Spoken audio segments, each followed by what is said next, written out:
On Wednesday, Florida Governor Ron DeSantis met with linemen ahead of Hurricane Ian's landfall. The storm is currently barreling towards Florida with 155-mile-per-hour winds. The Florida governor has spent days with top officials and the National Guard preparing for its impact.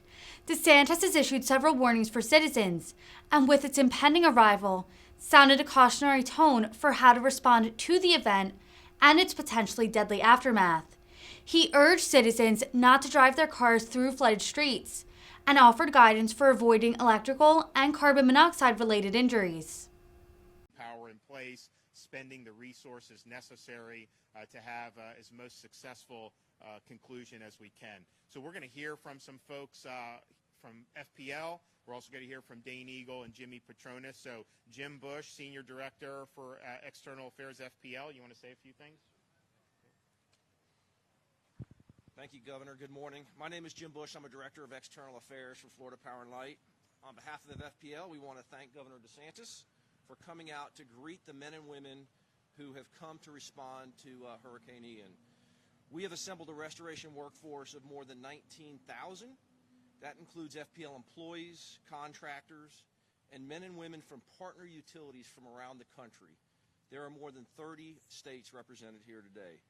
We have line workers who traveled in at this site from as far as Texas and Oklahoma, Minnesota, and North Dakota, all to help Florida respond to this challenge.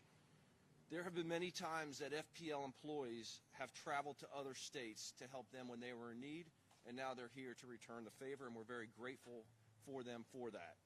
Here at the Lake City processing site, these men and women will be briefed on the restoration challenges ahead.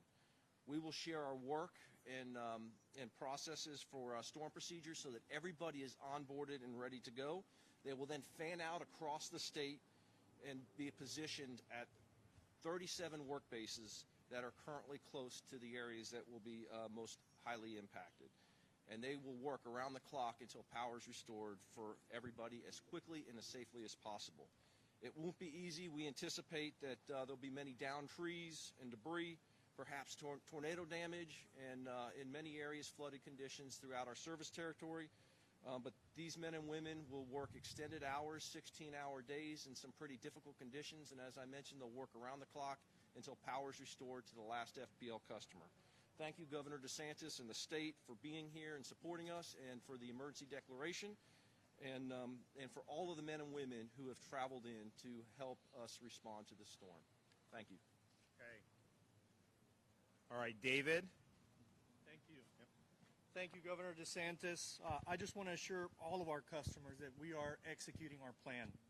We have already deployed, as the governor mentioned, resources across the entire state who are ready to respond.